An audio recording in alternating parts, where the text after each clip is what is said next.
زید ابن حارثه رضی الله تعالی عنہ د رسول الله مبارک دا د رسول الله مبارک غلامو پیغمبر علیه الصلاۃ والسلام لا په هدیتن حضرت خدیجه الکبرى رضی الله تعالی عنها ور کړه الله پیغمبر دا په تحفه کې وال دی وسوک دی بس شارع نیولې او ډاکوانو اغوا کړو او هغه د خرڅ کړو مخې ته بیا دا چې خرڅېده نو حضرت خدیجه الکبرى رضی الله تعالی عنها تر دی واغستو او بیا یې خپل دی رویرې لورک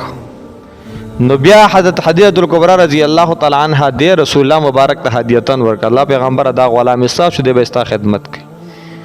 دا کور والا پسې ګرځي د پلار په پسې ډېر زیات ګرځي زما بچي چرته دی د پلار ته د کائنات دویم یعقوب ویل کیږي څنګه چې یعقوب علی السلام به حضرت یوسف علی السلام پسې ګرځیدو دا د کائنات دویم یعقوب دی چې دا به خپل بچي حضرت زید رضی الله تعالی عنہ پسې ګرځید دی به چرته ډیره مدت یې را شو یو ځل ورته چاوي مونږ تلیو مکې ته او د بیت الله په خوا کې ستا بچي مونږ لیدلې پلار ته چاوي او الته د مسلمانانو د پیغمبر سره دی داغه په کور کې اوسېږي پلار دا غزینه خپل ورور ځان سره کترې دی پلار دی دوی رااله چراله رسول الله مبارک کور ته ورسېدل د الله پیغمبر په حجره کې ناز دی رسول الله مبارک ورسره ملاقات وکړو پیغمبر علیه الصلاۃ والسلام ورته په کومه سلسله کې رااله وی د الله پیغمبر موږ دا غزینه راغلیو او زمونږ بچي تاسو سره د غلام دی او دا بچي په غلط فهمۍ کې خرشه دی اصل کې دا موږ نه ډاکوانو پټ کړی دا غلام نه دی دا زموږ آزاد بچي دی او ډاکوانو پټ کړی او مخکې خلکو باندې خرڅ کړی چې دا غلام دی حضرت یوسف علیه السلام رونو کوی ته وغورځو او بیا یو قافلې والو د کوی نه راوویسته بس رونه هلته پټ ولاړ وغیره ورته دا زموږ غلام دی دی زموږ خبره نه مني مونږ خرڅې کو بیا په مصر کې خرڅېده نو دا چې د مصر بادشاه سره هغه هم په بیه اخیستی نو بیا یوسف علیه الصلاۃ والسلام د هغه سره غلامي تېروله که غلام خو نه د یو پیغمبر بچی و آزادو زید ابن حارثه رضی الله تعالی عنہ آزاد دی غلام نه دی خو خرش الله پیغمبر زید رضی الله تعالی عنہ راوغوښته چې دی رالی ورته وی زید دا پیژنې دا څوک دی وی او د الله پیغمبر وی دا څوک دی وی دا مې بابا دی وی دا مې تره دی دا مې رور دی نو رسول الله مبارک تا دا پلار وی د زید څونه قیمت دی پکار دی چې مونږ تعالی درکو دی په مونږ را خرڅ کړه زما بچی دی د اشعار دی ډیر د جړا او د فریاد نه ډک اشعار دي چې د خپل بچی په غم کې کوم اشعار ویلي مورخینو نقل کړي خو رسول الله مبارک ته څونه قیمت دی پکار دی پیغمبر علیه الصلاۃ والسلام حضرت زید نه تاسو کوی دوی دي ځان سره بوزي ته دوی سره زی کته ور سره زی لاړ شه زما د طرف نه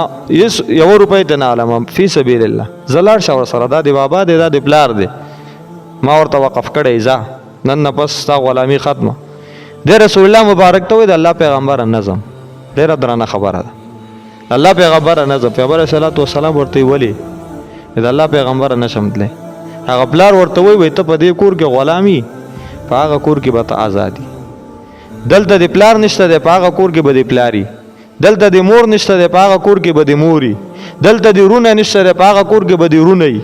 دلته به د غلامۍ زندگی تیری الته به ته آزاد زندگی تیری نو راځه مونږ سره لاړ شه د آزاد زندگی تیره که دا غلامي پرېږده حضرت زید ابن حارثه ورته وی مسلمانه تا ته ویم حضرت زید ابن حارثه ورته وی ما ته د هغه کور د ازادۍ نه د دې کور غلامي قبوله ده څونه درنه خبره ته هغه کور د ازادۍ نه مله د دې کور غلامي دا قبوله حضرت صوبان رضی الله تعالی عنہ ټوله ورځ جاړي ټوله ورځ په جړا تېره کړه الله پیغمبر چې رالی یو صحابي ورته د الله پیغمبر حضرت صوبان د سهار نه جاړي ولې جاړي پیغمبر علیه الصلاۃ والسلام راوغوښته چې رسول الله مبارک ولید دی کېناسته پیغمبر علیه الصلاۃ والسلام ورته وی دی ولې جاړي د الله پیغمبر د سهار نه جاړي چې ما د سهار نه رسول الله مبارک ته دلیدل ساسو په جدای کې جاړي د الله پیغمبر چرته تلو وی دی ما رسول الله مبارک نه دلیدل پیغمبر علیه الصلاۃ والسلام د ځان سره کېنو لږ ساعت تیر شو الله پیغمبر ورته وکتل دی اوسم جاړي رسول الله مبارک ورته وی صوبانه ماذا یبکی کا اوس د څه جړی زه خو در سره ناس یم ما سره خواته ناسی زراله مو دلیدم اوس د څه جړی دی ورته وی د الله پیغمبر اوس می دا خبره جړی چې ته به د قیامت پر ورځ ډیر په اعلی مراتب وکي زه خو به یو ادنا صحابي یم په ادنا مراتب وکي ته به ډیر په اعلی مراتب وکي ستا به ډیر لوړ مقامي په جنت کې نو که زه جنت ته لاړ شم او ستا د هغه لوړ مقام ته خو زه نشم در رسېدلی د الله پیغمبر زه به تا په جنت کې نه وینم نو زه به داسې جنت څه کوم چې تا پکې نه وینم زه به داسې جنت څه کوم چې تا پکې نه وینم الله رب العزت آیت مبارکه نازل کو اولئک الذین انعم الله علیهم من النبیین والصدیقین والشهداء والصالحین دا چې د رسول الله مبارک تابعدار دی او د الله د پیغمبر سره مینه کوي په دنیا کې دا به د قیامت پر ورځ او د آخرت کې او د جنت کې دا به د رسول الله مبارک دا به انبیو سره وي نو هغه له رسول الله مبارک ورته وي د الله قرآن وایي چې څوک زما د پیغمبر سره مینه کوي او دغه تابعداري کوي نو دی به جنت کې د انبیو سره ته به موږ سره یې ته به ما نه هلته جدا کېږي نه ته به زما دیدار کوي ته به ما هلته ویني نو دی